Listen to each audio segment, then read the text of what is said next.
नमस्कार, यो हो समाचारमा स्वागत छ। म दिपेश घिमिरे। म रन्जु अधिकारी। सुरु गरौँ अहिलेसम्मका प्रमुख समाचारबाट।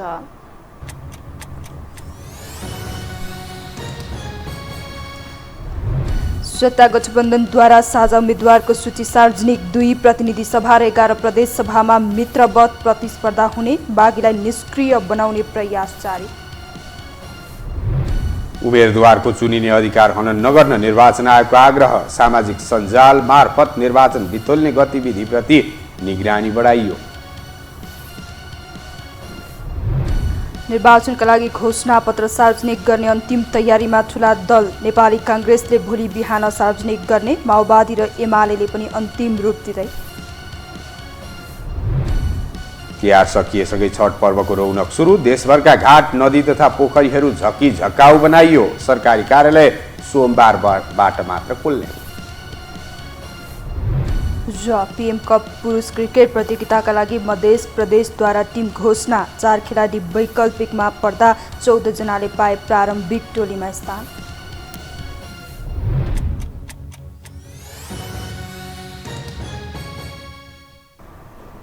अब समाचार विस्तारमा। सत्तारूढ गठबन्धनले आगामी प्रतिनिधि र प्रदेश सभाको निर्वाचनमा होमिएका साझा उम्मेद्वारहरूको सूची सार्वजनिक गरेको छ। गठबन्धनका शीर्ष नेताहरूले शुक्रबार एक विज्ञप्ति जारी गर्दै आसन्न मङ्सिर 4 गते हुने प्रतिनिधि र प्रदेश सभाका साझा उम्मेद्वारको सूची सार्वजनिक गरेका हुन्। गठबन्धनले केही स्थानमा मित्रवत प्रतिस्पर्धा गर्ने र केही स्थानमा देखिएका विवादलाई छलफल मार्फत निष्कर्षमा पुर्याउने निर्णय पनि गरेको छ। 2 प्रतिनिधि सभा र 11 प्रदेश सभामा गठबन्धनकै उम्मेद्वार बीच मित्रवत प्रतिस्पर्धा हुने भएको हो।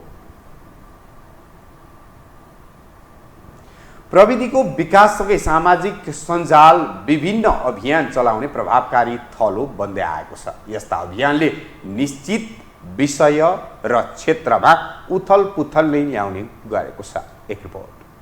केही महिना अघि पूर्व प्रधानमन्त्रीहरूको तस्बिर राखेर सामाजिक सञ्जालमा भनियो no not again. No not again भन्दै केपी शर्मा ओली, पुष्पकमल दाहाल प्रचण्ड, शेरबहादुर देउबा, डाक्टर बाबुराम भट्टराई, जहलनाथ खनाल र माधव कुमार नेपाल सहित 6 जना पूर्व प्रधानमन्त्रीको तस्बिर डिजाइन गरेर सामाजिक सञ्जालमा राखिएको उक्त पोस्ट व्यापक शेयर समेत भयो। नो नट अगेन अभियानमा 6 पूर्व प्रधानमन्त्रीहरूको फोटो राखी यी पात्रहरूलाई पुनः नजिताउन भनी सर्वसाधारणलाई अपिल गरेको थियो। अहिले दलका अन्य नेताहरूलाई समेत नो नट अगेन भन्दै डिजाइन गरिएका पोस्टर सामाजिक सञ्जालमा राख्न थालिएको छ।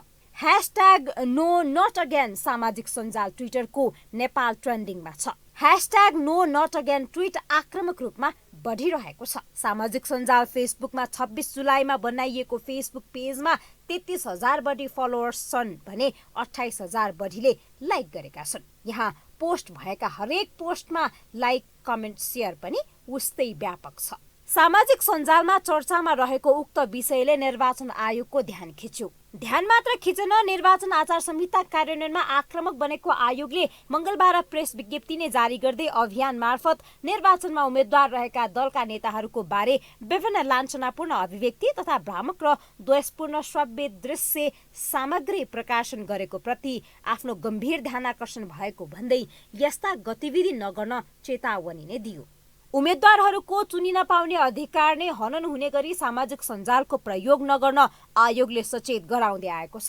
उम्मेद्वारहरूमाथि गाली गलौज नगर्न, चरित्र हत्या गर्ने, अवहेलना गर्ने लगायतका अभिव्यक्ति नदिन पनि सम्बन्धित सबै पक्षलाई आयोगले निर्देशन दिएको छ। आचार संहितामा उल्लेखित विषयहरू सबैले पालना गर्नुपर्छ भन्ने आयोगको कन्सर्न हो र यसै सन्दर्भमा तपाईको मिथ्या सूचना, द्वेषपूर्ण अभिव्यक्ति र भनौँ न मिसइन्फर्मेसन, डिसइन्फर्मेसन र हेट स्पिच कतैबाट कसैबाट प्रसारित हुनुहुन्न भन्ने आयोगको बुझाइ हो र आम मतदातालाई चुन्ने अधिकार भए जस्तै उम्मेदवारहरूलाई चुनिने अधिकार पनि हुन्छ।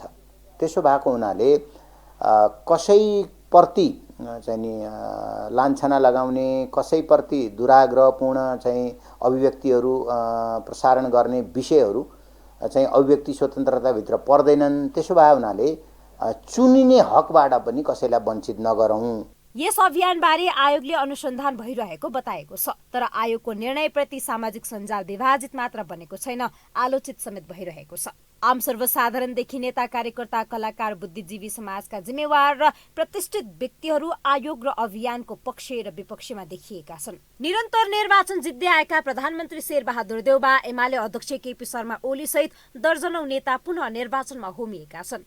कहिले हार त कहिले जितको बाजी मारेका नेताहरू पुनः जनमत परीक्षणको दौडमा छन्। पटक पटक व्यवस्था परिवर्तनको साक्षी बनेका शीर्ष नेताहरूलाई चुनौती दिने गरी आक्रामक बनेको नो नट अगेन अभियान थप चर्किएको छ। जनताको अवस्था परिवर्तन गर्न नसकेको आरोप खेपेका नेताहरूलाई निर्वाचनको सम्मुखमा छेडिएको यो अभियान दल र नेताहरूका लागि कति हानिकारक बन्न सक्छ तत्काल आकलन गर्न कठिन छ। यो हो टेलिभिजनका लागि क्यामेरामा विशाल प्याक्रेलका साथमा निम्लेकी शेर्पा, काठमाडौँ।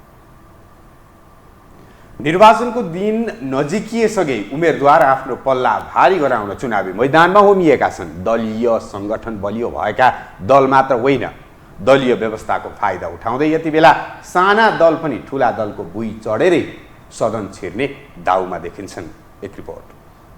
आफूलाई दलीय व्यवस्थाका हिमायती भन्ने राजनीतिक दलका नेताहरू यति बेला सदन छिर्न जोडबल गरेर लागि परेका छन्। आसन्न मङ्सिर 4 को निर्वाचन उनीहरूका लागि संसद छिर्ने फलामे गेट हो। जनता रिजाउन नसके 5 वर्षको लागि यो ढोका बन्द हुने निश्चित छ। अझ बढी यसको शक साना दलमा देखिएको छ। दलको अस्तित्व र संसदीय यात्राका लागि साना दलले ठुला दलको फेरो समातेर संसदको यात्रा तय गर्न यति बेला छिर्के दाउ हानिरहेका छन्। पार्टीमा प्रभावशाली नेता कमल थापालाई लडाएर राप्रपाको नेतृत्व सम्हालेका राजेन्द्र लिङ्गदेनले झापामा एमालेसँग चुनावी एकता गरेका छन्। यसअघि पनि 2074 को आम निर्वाचनमा एमालेको साथ पाएका लिङ्गदेनले अहिलेकै प्रतिस्पर्धी काङ्ग्रेस नेता कृष्ण सिटौलालाई पराजित गरेका थिए। यसपटक पनि लिङ्गदेन एमालेसँग लेपासिएर संसद छिर्ने दाउमा छन्। राजनीतिमा चतुर मानिएका लिङ्गदेनले एमालेसँगको गठबन्धनलाई गलत भन्न नमिल्ने दावी गरेका छन्। सत्ता घटक काङ्ग्रेस, माओवादी सहितका अन्य दलहरू एक ढिका भएपछि आफूहरूले तालमेलको महसुस गरेको उनको जिकिर छ। बाँकी रहेका सबै राजनीतिक दलहरू एक भएर हाम्रो विरुद्ध चुनाव लड्न आइराखेको छन्। त्यस्तो बेला हामीले अलग रहेका राजनीतिक दलहरू, बाँकी रहेका राजनीतिक दलहरूले सहकार्य गरेर त्यो गठबन्धनको सामना गर्ने निर्णय गर्नु कुनै पनि हिसाबले अनुचित र अप्राकृतिक होइन भन्ने मलाई लाग्छ र आम मतदाताले पनि त्यसलाई स्वाभाविक रूपमा लिनुभएको छ। तर लिङ्गदेनले जति चिल्ला कुरा गरे पनि दाउ भने संसद छिर्ने नै हो। यसअघि पनि संसदीय यात्रा तय गरिसकेका उनले सायद एमालेको साथ बिना आफ्नो संसदीय यात्रा अपुरो हुने बुझेरै होला फेरि पनि एमाले अध्यक्ष केपी शर्मा ओलीसँग हात मिलाएका छन्। तर गठबन्धनको साथ पाएका उनका प्रतिस्पर्धी सिटौला पनि यसपटक जबरजस्त रूपमा लागेका छन्। त्यसैले पहिलाकै तुलनामा लिङ्गदेनलाई सहज भने छैन। तर साना राजनीतिक दलका नेताहरूले ठुला दलको फेरो नसमाती संसदीय यात्रा तय गर्ने आँट गरेका छैनन्। राजनीति र कूटनीतिको छलकपट जानेका नेताहरू अरू बेला एकअर्काको उछितो काटेर विरोध गर्ने र चुनावमा गला मिलाउने गर्छन्। यो पुरानै चलन हो। संघीयताले देश सकिन्छ भन्दै वर्षौंदेखि कुर्लिरहेका जनमोर्चाका अध्यक्ष चित्रबहादुर केसी पनि यही संघीयता पक्षधरकै भोट बटुलेर संसद छिर्ने दाउमा अघि बढिरहेका छन्। दिदी बहिनी सबै दाजुभाइ यसपालिको भोट हजुर गठबन्धनलाई। सत्ता घटक काङ्ग्रेस, माओवादी सहितको 5 दलमा जनमोर्चा पनि छ। जनमोर्चाका नेता चित्रबहादुर केसी र दुर्गा पौडेल यति बेला गठबन्धनका उम्मेद्वार हुन्। केसीले बागलुङ 1 र दुर्गाले प्युठानबाट प्रतिनिधि सभाका लागि उम्मेदवारी दिएका छन्। आफूले राजनीतिमा त्याग देखाएको शैलीमा बाबुराम भट्टराईले पार्टी नै माओवादीमा समाहित गरे। प्रचण्डको कट्टु आलोचक बाबुरामले आफ्नो क्षेत्र गोर्खामा लगेर प्रचण्डको गलामा माला लगाइदिँदा त्यसको बदलामा काठमाडौँ 7 मा छोरीलाई उम्मेद्वार बनाउन भएका छन्। धेरैले बाबुरामले गरेको त्याग भन्दा पनि काठमाडौँमा छोरी उठाएर गोर्खामा प्रचण्डलाई छोडेर सत्ताको सौदाबाजी गरेको आरोप लगाएका छन्। यी संस्थाहरूलाई बलियो बनाएर देशमा सुशासन प्रदान गर्ने र भ्रष्टाचार अन्त्य गर्ने यो हाम्रो अर्को प्रतिबद्धता हो। र सबभन्दा ठुलो कुरा अहिलेका युवाहरूमा जुन बेरोजगारी छ, विदेश पलायनका जुन समस्याहरू छन्, छिटो विकास र समृद्धिको जुन हाम्रो चाहना र भोग छ, त्यसको निम्ति पनि गठबन्धन दलको बिचमा विकासको नीति सम्बन्धी एउटा मोटामोटी समझदारी भएन भने पनि काम गर्न सकिन्न। त्यसैले यो गठबन्धनले नेपालको सन्दर्भमा हामीले विकासको आफ्नै मौलिक विकासको मोडेल पनि विकास गर्नुपर्छ भन्ने पनि हाम्रो छलफल छ। मधेस आन्दोलनबाट राष्ट्रिय राजनीतिको भर्याङ चढेका मधेसवादी दलहरू पनि यति बेला तित्तरबित्तर छन्। आफू जुधेरै शक्ति क्षयीकरण भएपछि कसैले सत्ता गठबन्धन त कसैले एमालेसँग चुनावी तालमेल गरेका छन्। उनीहरूले पनि एकल रूपमा आफ्नो हैसियत जोगाउन सकेका छैनन्। महन्त ठाकुरको लोसपा देउवासँग लेपासिदा उपेन्द्र यादवको जसपाले भने एमालेको साथ पाएको छ। तर मधेसवादी दलहरूले पनि आफ्नो सामर्थ्य गुमाएका छन्। तराईमा सत्ता गठबन्धनको उम्मेद्वार भएको ठाउँमा जसपाले पनि एमालेसँगको एकतामा आफ्नो उम्मेद्वार खडा गरेको छ। निर्वाचनमा सँगै लड्ने भन्ने सहमति भएको छ।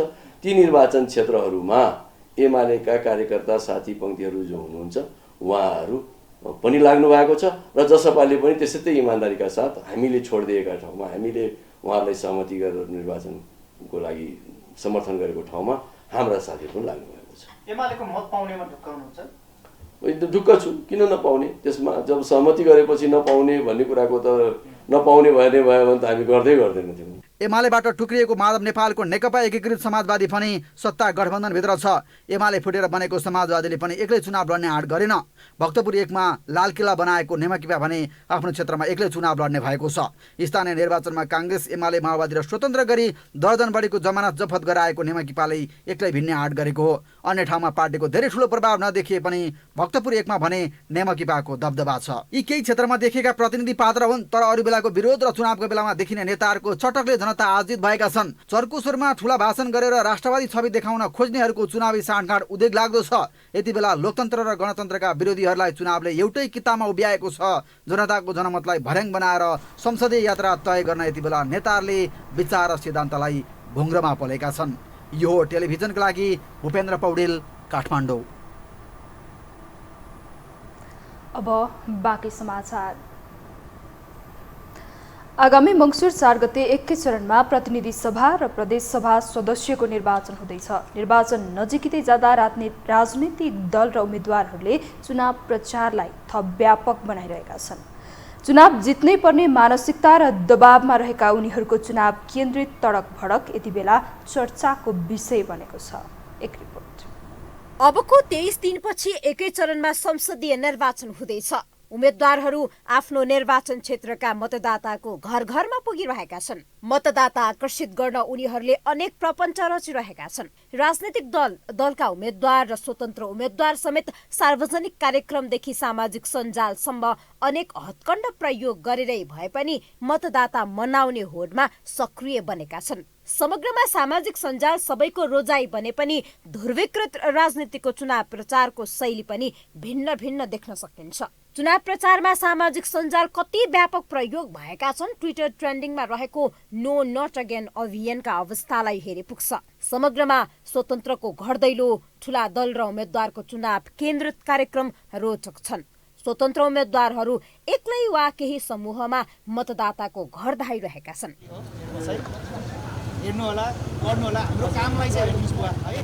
स्थानीय चुनावमा युवासँग अन्तर्क्रिया गर्न भएका एमाले अध्यक्ष केपी शर्मा ओलीले संसदीय चुनावमा कल के पिबा अभियान नै चलाएका छन्। प्रतिपक्ष एमाले प्रविधिको भरपूर प्रयोग गर्दै सामाजिक सञ्जाल मार्फत चुनाव प्रचारलाई आक्रामक बनाइरहेका छन्। हेलो अरुणाजी, नमस्ते।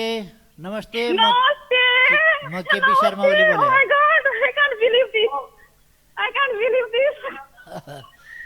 अनि आरामै हुनुहुन्छ? भिडियो ल्याउन, मेरो भिडियो ल्याउन। म आरामै हजुर।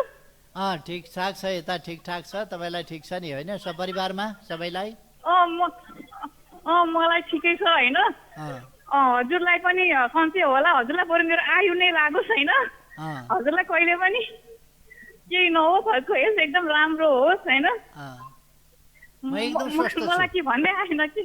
म एकदम स्वस्थ छु। ठिक छ, स्वास्थ्य राम्रो छ। हजुर हजुर, सब ठिक छ। हजुर। नेपाली काङ्ग्रेस, नेकपा माओवादी सहितका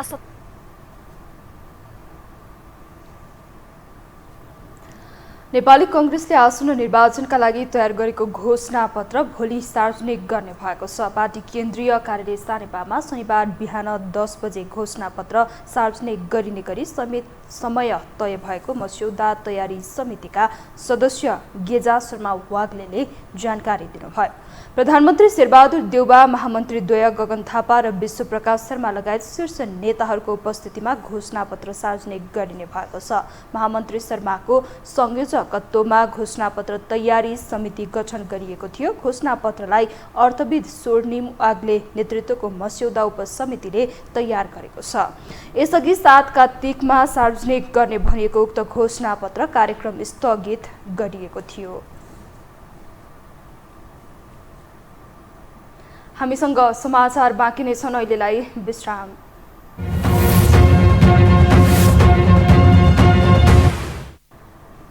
विश्रामपछि स्वागत छ। अब बाँकी समाचार। दशैं तिहार सकिन नपाउँदै नेपालीहरूको अर्को महान पर्व छठ भित्रिएको छ। छठ मनाउन काठमाडौँ छाड्नेहरूको संख्या बढ्दो छ। देशभरका घाट, नदी किनार तथा पोखरीहरू सिँगार्ने काम सुरु भएको छ। एक रिपोर्ट। पौराणिक ग्रन्थ महाभारतमा उल्लेख भए अनुसार द्रौपदी सहित 5 पाण्डव अज्ञातवासमा रहँदा आफ्नो गुप्तवास सफल रहोस् भनी सूर्यदेवको आराधना गरेका थिए। पाण्डवहरू विराट राजाको दरबारमा गुप्तवास बसेको महाभारतमा उल्लेख छ। सोही समयदेखि छठ पर्व मनाउने परम्परा थालनी भएको मानिन्छ। दशैं तिहार सकिए लगत्तै नेपालमा छठ पर्व भित्रिने गर्छ।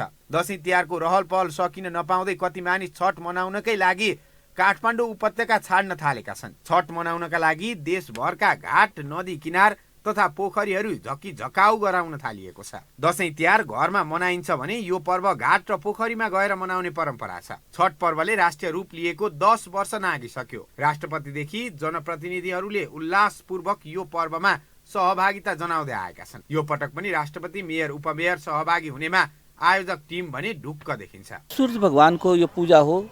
सूर्य भगवान 2.5 दिनको लागि हाम्रो लक्ष्मी रूपको लागि हुनुहुन्छ। त्यही निमित्त उहाँले हाम्रो जनमानसलाई वर दिनुभएको छ, वरदान दिनुभएको। 2.5 दिनको लागि हामी लक्ष्मी रूपमा हुन्छौँ। जो उपासकले पूजा गर्छ, उपासना गर्छ, उसले चाहिँ सुख सम्पत्ति समृद्धि नपाएको कुराहरू पाउने चाहिँ सक्छ भनेर हाम्रो किंवदन्ती छ। अब यो हाम्रो 10औं छठसम्म पनि पहिलो छठ पनि हाम्रो रामवरण यादवजी र उपराष्ट्रपति सवारी भएको थियो, प्रधानमन्त्री पनि सवारी भएको थियो, सुशील कोइराला, होइन। त्यसपछि हाम्रो एउटा कल्चर भइसकेपछि अहिले लगातार हाम्रो यो 12औं छठ 2 वर्ष भएर 10औं छठसम्म पनि राष्ट्रपति, उपराष्ट्रपति, प्रधानमन्त्री अनि विशिष्ट अतिथिमा मेयर साहबहरू अनि संस्कृति मन्त्री, यो क्षेत्रको माननीय गगन थापा अनि उपमेयर सबै सवारी भएर चाहिँ हामीले यो कार्यक्रम गरिरहेका छौँ। बितेका 2 वर्ष कोरोना महामारीका कारण प्रभावित बनेको यो पर्व यसपालि हर्षोल्लासका साथ मनाउने तयारीमा सर्वसाधारण जुटेका छन्। कुनै समय तराईमा मात्र मनाइने छठ अहिले देशभर मनाइने गरिन्छ। काठमाडौँको गौरीघाट, कमल पोखरी, थापाथली अन्य स्थानमा तयारीको अन्तिम अवस्था पुगेको छ। यसपटक रानी पोखरी निर्माणको काम पूरा नभएकाले यहाँ यो पर्व मनाउन रोक लगाइएको छ। भक्तजनहरूलाई सहजताका लागि आयोजकले उपत्यकामा कुपन सिस्टम नै ल्याएको छ। छठलाई हर्षोल्लासका साथ मनाउने वातावरण बनाउन दशैं अगाडिबाट तयारी थालिएको आयोजक टिमले जनाएको थियो। पशुपति नजिकै रहेको गौरीघाटमा पनि छठ तयारी भने भव्य रूपमा भइरहेको छ। पशुपति विकास कोषले 3 लाख सहयोग गरेको छ भने अरू रकम आयोजक टिमले व्यवस्थापन गरेको छ। भक्तजनहरूले के छ भने हामीले यहाँ काम गर्दाखेरि के छ भने जम्मै आर्थिकको कुरा आउँछ। अब हामीले यो सबै टेन्टदेखि लिएर बिजुली बत्तीदेखि लिएर पुलदेखि लिएर हामी सबै ठेका लगाएको छौँ, होइन। त्यसको आय स्रोत भनेको एउटा तपाईँलाई के छ भने हामी घाटबाट 1501 रुपियाँ लिइरहेछौँ एउटा भक्तजनबाट, होइन। र अर्को हामीलाई दिने भनेको पशुपति विकासले 3 लाख रुपियाँ मात्रै हो, जुन कि हामीलाई पर पनि अब बजेट यति छ उति छ भनेर उहाँहरूले भनिरहनु भएको थियो। तर पशुपति विकासको कोअर्डिनेसनमा र उहाँसँग हामीले जुन काम गरिरहेछौँ अहिलेको उसमा चाहिँ उहाँले 3 लाख रुपियाँ दिने बाचा गर्नुभएको छ। सूर्यको पूजा आराधना गर्ने यो पर्व विधिवत रूपमा कार्तिक शुक्ल चतुर्दशी तिथिका दिनबाट सुरुवात हुन्छ। छठ अवधिभर माछा, मासु, लसुन, प्याज, कोदो, मुसुरो, उसिनेको चामल लगायतका खानेकुरा खानु हुँदैन भन्ने मान्यता छ। छठ पर्वमा व्रत बसी दुःख दरिद्रबाट मुक्ति मिल्ने विश्वास रहिआएको छ। मुख्यतः सन्तान प्राप्ति, रोग निदान र पारिवारिक कल्याणका लागि मनाइने छठ पर्वलाई लिएर उपत्यकाका भक्तजनहरू निकै उत्साहित देखिएका छन्। छठ जो धर्म मानिरहेछ, हामीहरू हिन्दू धर्मको परम्परा जो हामी सबभन्दा ठुलो पर्व छठ नै हो। सबभन्दा ठुलो पर्व हामीहरूको यो छठ पर्व नै हो। यो हामीले हाम्रो हाम्रो पुस्तादेखि परम्परादेखि नै मान्यता छ, यसको मानेर आइरहेछ। अनि तपाईँको चाहिँ अब के मनोकामनामा भनेर दिलमा आश गरेर भगवानसँग त्यही प्रार्थना गरेर त्यही व्रत बस्ने हो कि अरू केही खास कुरो होइन। केही वर्ष पहिलेसम्म तराईका मधेसी समुदायले मात्र मनाउने यो पर्व पछिल्लो समयमा भने काठमाडौँ लगायत पहाडी क्षेत्रका मानिसहरूले पनि विधिवत रूपमा मनाउँदै आएका छन्। यो टेलिभिजनका लागि क्यामेरामा विमल चौहानका साथमा यमन मुदेल, काठमाडौँ। सरकारले आज पनि तिहार बिदा दिएको थियो। कुकुर तिहारको दिनदेखि सुरु भएको सार्वजनिक बिदा भाइ टिकाको भोलिपल्ट आज पनि कायम थियो। यसअघिका वर्षमा तिहारमा 3 दिन मात्र सरकारी बिदा हुन्थ्यो। यस वर्ष भने तिहारमा 5 दिन बिदा दिइएको छ। भोलि शनिबार र पर्सि छठ पर्वको बिदा भएकाले अब सरकारी कार्यालयहरू सोमबार मात्रै खुल्नेछन्।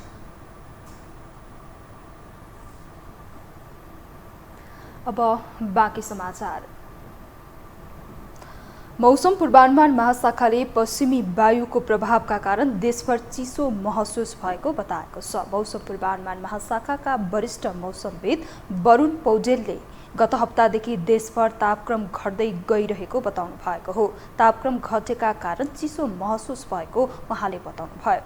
उहाँले अहिले पश्चिमबाट हावा चलेको र कहिलेकाहीँ उत्तर पश्चिम भेग हिमालतिरबाट पनि हावा आउने हुँदा चिसो हुने गरेको उल्लेख गर्नुभयो। बिस्तारै अब हामी गर्मी समय सकिएर हैन अब यो जाडो यामतिर छिर्दैछौँ। यो भन्नुको मतलब हाम्रो जो मौसमको भाषामा भन्दाखेरि मनसुन कुनै एउटा चाहिँ मनसुनी वर्षा गर्मीको समय थियो भने त्यो सकिएर अब हामी पोस्ट मनसुनमा लागेका छौँ। अब यो गर्मी सकिएको अब जाडो आउन लागेको अवस्था हो। अहिले नै जाडो पुरै भइसक्यो भन्ने अवस्था त छैन। यद्यपि मनसुन सकिसके पछाडि गत हप्तादेखि नै अलिकति देशभरिको तापक्रममा चाहिँ के घट्दै गएको चाहिँ हामीले पनि अनुमान गरेका छौँ। त्यो रेकर्डेड डाटाले पनि त्यही भन्छ तथ्याङ्कले। वरिष्ठ मौसमविद पौडेलले डिसेम्बर महिनाबाट जाडो हुने उल्लेख गर्दै डिसेम्बर, जनवरी र फेब्रुअरीमा तराईमा हुस्सो र कुहिरो लाग्ने भएकाले अहिलेदेखि नै सचेत हुनुपर्ने बताउनु भयो। उहाँले शीत लहरको अवस्था पनि आउन सक्ने भएकाले त्यसबाट बच्ने पूर्व तयारी गर्न सुझाव दिनुभयो। करोडौं रुपियाँ खर्च गरेर निर्माण गरिएको रौतहटको चन्द्रपुर नगरपालिका 2 स्थित शहीद स्मृति पार्क झाडीमा परिणत भएको छ। संरक्षण र प्रबन्धन अभावमा सो पार्क र त्यहाँका संरचनाहरू दिनानुदिन जीर्ण हुँदै गइरहेका छन्। एक रिपोर्ट। रौतहटको चन्द्रपुर नगरपालिका 2 स्थित शहीद स्मृति पार्क झाडीमा परिणत हुँदै गएको छ। पार्कमा धेरैभन्दा धेरै पर्यटक भित्र आएर पर्यटनको विकास गर्ने लक्ष्यमा नै सीमित भएको छ। बनटोन महिला समुदाय वनको करिब 14 रोपनी क्षेत्रफलमा फैलिएको शहीद स्मृति पार्क झाडीले ढाकिएको हो।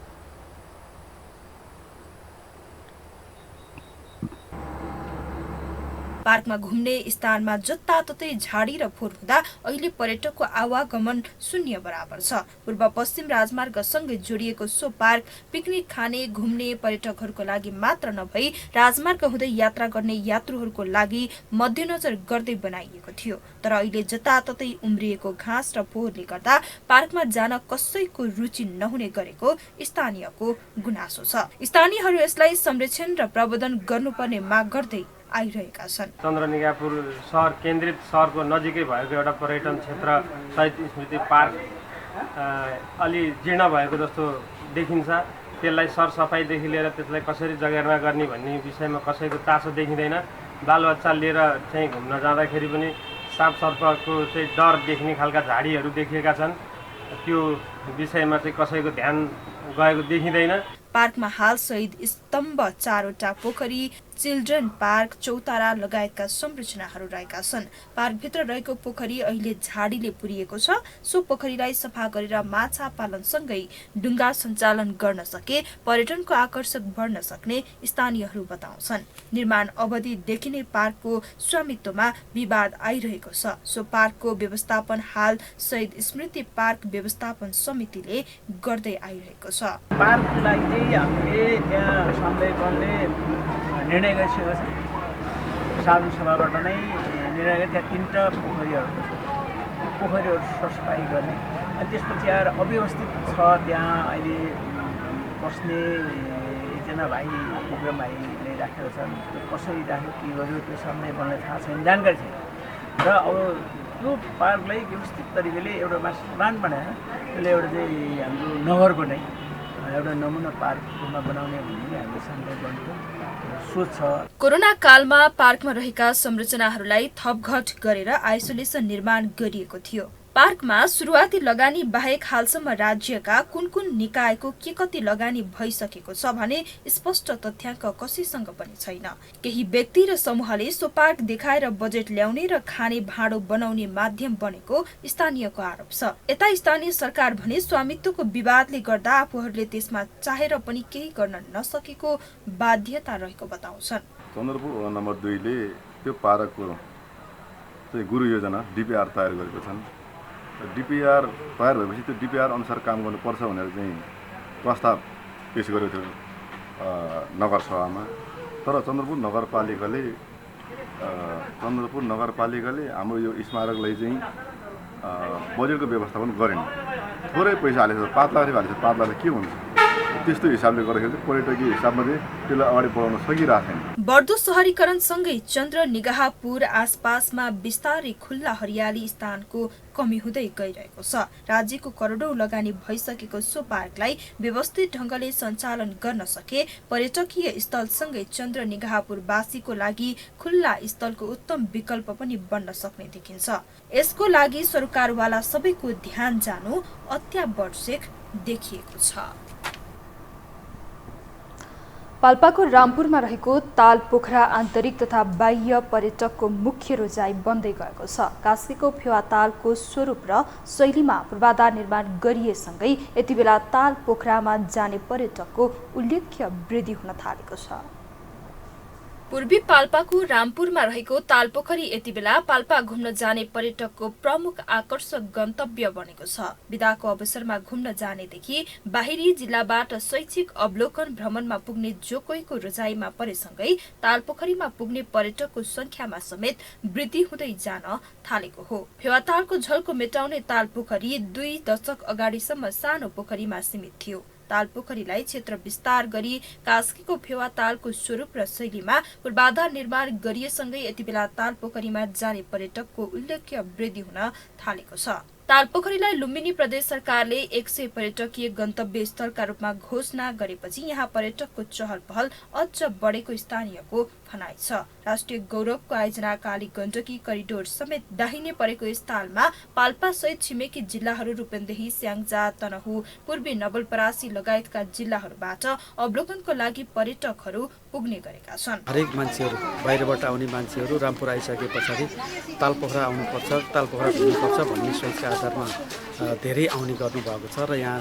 धेरै भिडभाड पनि छ र विगत 2-3 वर्षदेखि धेरै मान्छेहरूको घुइँचो चलाउने गरेको छ। स्थानीय नगर सरकारले समेत पर्यटन प्रबन्धनका लागि डुङ्गा दौड प्रतियोगिता समय समयमा सञ्चालन गर्दै आएको छ। 3 वर्ष कोभिड-19 का कारण थला परेको पर्यटन व्यवसाय पछिल्लो समयमा सर्वसाधारणलाई खुल्ला गरिएपछि आन्तरिक पर्यटकको मुख्य रोजाइमा तालपोखरी परेको छ। झन्डै अब 500-600 जना चाहिँ यहाँ पर्यटकहरू आइराख्नु भएको छ र कतिपय चाहिँ फोटो खिचेर घुमेर रमाइलो गरेर जानुहुन्छ। आगामी दिनमा चाहिँ यसलाई हामीले अझ विस्तार गरेर लैजाने कार्यक्रम छ। तीनै तहकै सरकार र पर्यटन बोर्डले समेत अबका दिनमा हातेमालो गरेर अगाडि बढेको खण्डमा विदेशी पर्यटकको अध्ययन र अवलोकनको मुख्य गन्तव्य तालपोखरी बन्ने विश्वास स्थानीयको छ।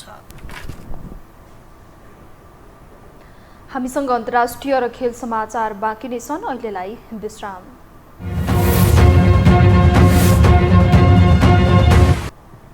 विश्रामपछि स्वागत छ। पालो अन्तर्राष्ट्रिय समाचारको।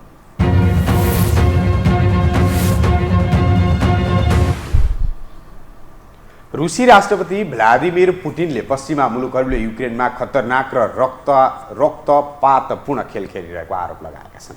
सत्ता कब्जा गर्न पश्चिमा मुलुकले खेलेको फोहोरी खेल विश्वले बुझ्न थालिसकेको दावी समेत पुटिनले गरेका छन्। उनले भू राजनीति नक्साबाट रुस ध्वस्त नभएको र नमेटिने प्रतिक्रिया समेत दिएका छन्।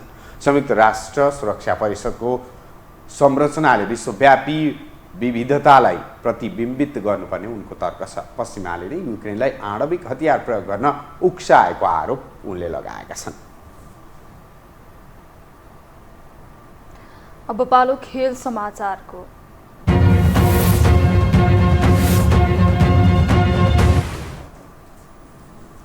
पीएम कप पुरुष क्रिकेट प्रतियोगिताका लागि मध्य प्रदेशले टोली घोषणा गरेको छ। मधेसले शुक्रबार हरिशंकर शाहको कप्तानीमा 14 सदस्यीय टोलीको घोषणा गरेको हो।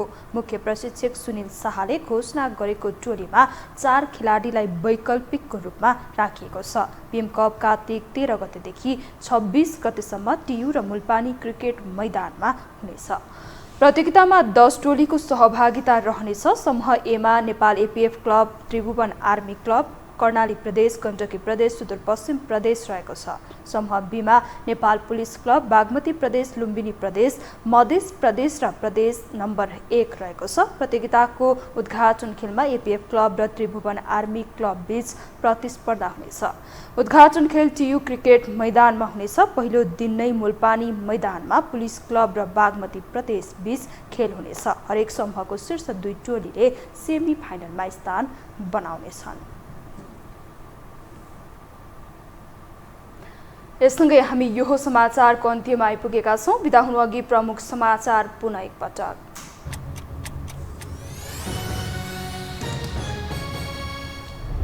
सत्ता गठबन्धनद्वारा साझा उम्मेदवारीको सूची सार्वजनिक, 2 प्रतिनिधि सभा र 11 प्रदेश सभामा मित्रवत प्रतिस्पर्धा हुने, बागीलाई निष्क्रिय बनाउने प्रयास जारी।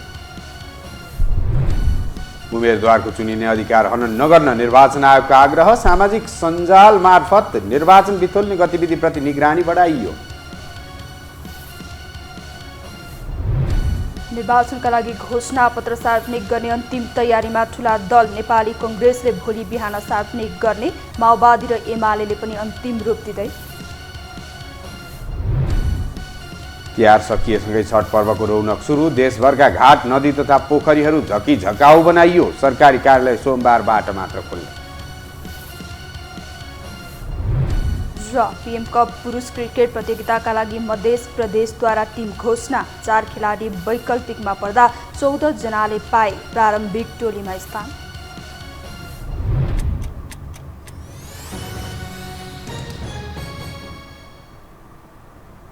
हौस् त यो समाचार सकियो। समाचार बुलेटिनका साथै यो टेलिभिजनका सम्पूर्ण कार्यक्रम yoho.television.com, yoho.खबर.com, युट्युब र फेसबुकमा पनि पढ्न र हेर्न सक्नुहुनेछ। मोबाइलमा योहो टिभी एप डाउनलोड गरी हामीलाई प्रत्यक्ष हेर्न सक्नुहुनेछ।